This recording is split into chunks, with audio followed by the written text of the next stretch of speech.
everyone, good evening. I'm Chief Meteorologist Darrell Winninger from the Central Oregon Daily Weather Center, and as we're wrapping up the work week, our cooling trend has started today. Already a big drop in temperatures, but it gets even cooler on Saturday just before another switch up in our weather pattern, and I think you're going to like where this forecast takes us. But we're going to take a deep dive into your most reliable forecast, look at what's been happening today, what's expected to happen during the next 24 hours or so, and then what happens through the rest of the work week. Taking a little bit of extra time, we're going to be focusing on some of the details and exactly what I see through the forecasting process. So let's get started. As we wrap up the work week today, we have a mixture of sunshine and cloud cover. A lot more clouds have been pushing into the high desert through the last couple of hours, and this is part of a weak system that's going to be impacting us tonight and into Saturday morning. It's also going to trigger another drop in temperatures, but we're not looking at too much in the way of precipitation at all. So here's a view across our Tri-County area. We do have some of those clouds, also have some blue in the sky. Now,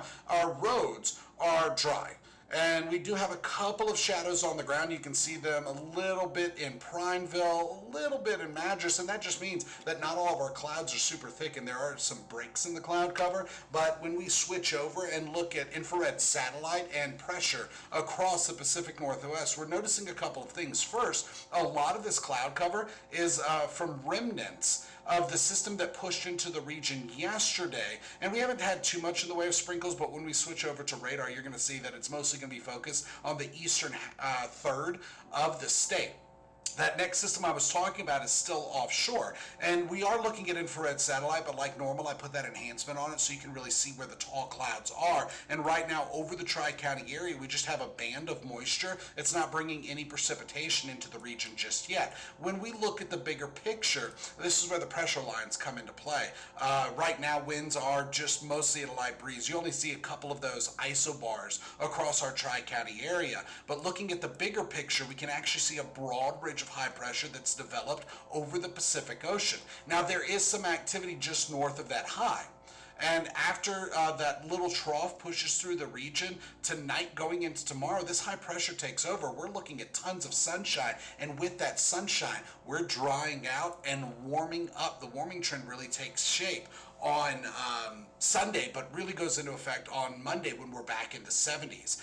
We're looking at a different version of satellites, still coming from the same satellites that get the infrared and even the visible satellite, but this is water vapor. And what water vapor is showing us is a lot of moisture over eastern Oregon and some moisture over the Tri-County area going all the way down to Medford. But this yellow area right here, that is a huge dry slot, and that dry slot is expected to impact us through tonight before our next trough rolls in. But even that next trough, you can see where there's a lot of moisture, a little bit of convection, and that could bring some showers through the west slopes of the Cascades into the mountains, but not too much of that makes it to our neck of the woods. We are expecting this mostly to be a dry front. But when we look at the bigger picture altogether, that high pressure that's out over the Pacific Ocean has some moisture with it, but it has a very dry air mass, and that dry, warmer air mass is going to be impacting us through the next couple of days. Now, when we focus on satellite and radar, we see that there have been a couple sprinkles through our Tri-County area, and that's been in the forecast coming from Central Oregon Daily Weather Center here through the last couple of days, where a few sprinkles Friday and early Saturday are going to be possible, but most of the convection is occurring on the other side of the state through eastern Oregon. So far, there hasn't been much in the way of thunderstorm activity from Baker City to John Day and south to about Burns. We just have some scattered light showers. Not all of that is even reaching the ground. Some showers over south central Oregon, but again, we haven't seen any lightning. We are going to continue to track that and let you know exactly what happens through the rest of this evening and tonight. But for the high desert, it's mostly just been in and out clouds, and that continues through tonight. But by tomorrow, we start to see that ridge of high pressure build into the region. A lot of clearing is expected, and tons of sunshine will be on the way. But let's focus on temperatures here. This is highs during the last 24 hours. So some of these are holdovers from yesterday. Some of them are from today. And really, that 70 and 73 that we see in Warm Springs and Paulina, respectively, those are the ones from yesterday. Today, we've topped out in the 60s and 50s. A couple of these are holdovers, too. In fact, let's just go ahead and switch over to actual temperatures. And we have 50s on the east slopes of the Cascades, 59 in Bend, Prineville, and Madras, 63 in Redmond, but look at Warm Springs, 66 and 62 in Paulina. And so that lines up with where the forecast was, back down into the 60s with some 50s today, but that still puts a huge drop in temperatures on the map. Earlier this afternoon, we did get some additional 60s on the map, but since this cloud cover rolled in, we've actually seen those temperatures go down a little bit. Now, the temperature change in the last 24 hours, or delta T, is 8 to 12 degrees, 8 to 13 degrees cooler than it was just this time yesterday. And another drop in temperatures is expected tonight, and it's going to be similar to what we've had here in the last 24 hours. So getting even cooler tomorrow. It's going to be a cold start with cool temperatures during the day, but by the afternoon, that additional sunshine is going to help make it feel a little bit warmer than it actually is. Now, the next couple of days, it will get cooler before a lot of warming, and then a zonal flow sets up, and we stay in above average for this time of the year and into the 70s. Some of those temperatures could actually be flirting with record highs. So tonight, that trough rolls through. By tomorrow, on Saturday, you can actually see this dip in the wind pattern. That is our trough, and it's going to be moving east of our Tri-County area, but still cooler conditions and below average temperatures are expected. Highs in the 50s with a few 40s and 60s, and winds are going to be breezy at times, but the afternoon is when we get the clearing. Then a warm-up takes shape. Ridge of high pressure starts to build into the Pacific Northwest. That system that's way out over the Pacific Ocean pretty much goes around our high pressure, and what that means for us is we're going back to a light breeze. Temperatures start to warm up Sunday. We're looking at highs in the 60s and some 50s, and that's a little above, near and a little above average for this time of the year, but we'll call it seasonal because by Monday it warms up even more as that high pressure settles over the western parts of this country, and really just south of our Tri-County area. So winds are still coming out of the west for most of the day on Monday, but some clouds start to roll in. Temperatures will be topping out in the 70s and 60s across our Tri-County area, and then we stay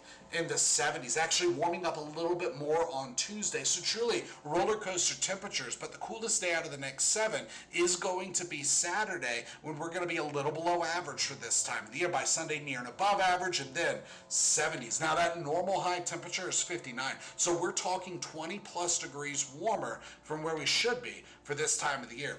Let's take a different approach. Let's look at a different forecast model. This is the traditional one we usually show on air, and it's starting off with a lot of the same features across the Pacific Northwest. An old front that's continuing to fizzle out. Really, it's redeveloping as it pushes away from us, but leaving some lingering moisture in the region. A broad ridge of high pressure, which is right behind where you can see the camera from me, and then some additional activity out over the Pacific Ocean, also including our trough, which is just offshore, and it's presenting as a weak cold front.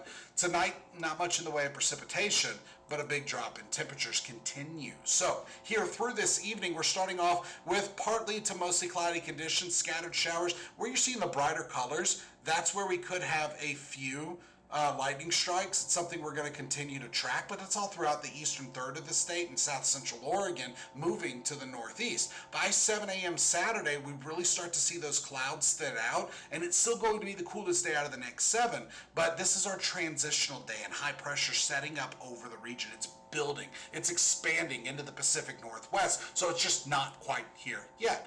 By Sunday, oh, it's here.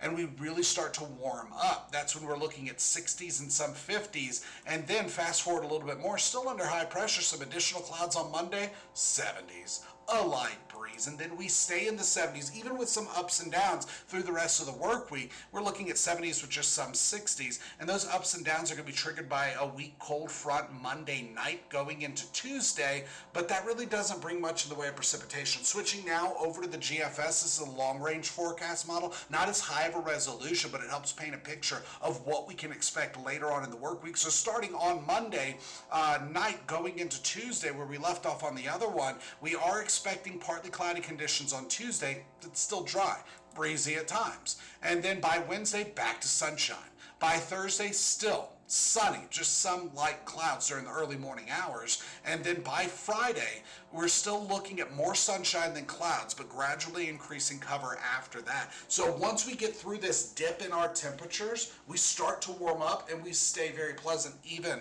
with an early week cold front that only brings a slight dip in temperatures. So between now and 11 p.m. on Sunday, one of our forecast models is showing some light showers, really just a few sprinkles at best. And winds this afternoon have not been too strong. Gusts alone are between 10 and 20 miles per hour, which means our actual wind speed is much lower than that, about 5 to 15.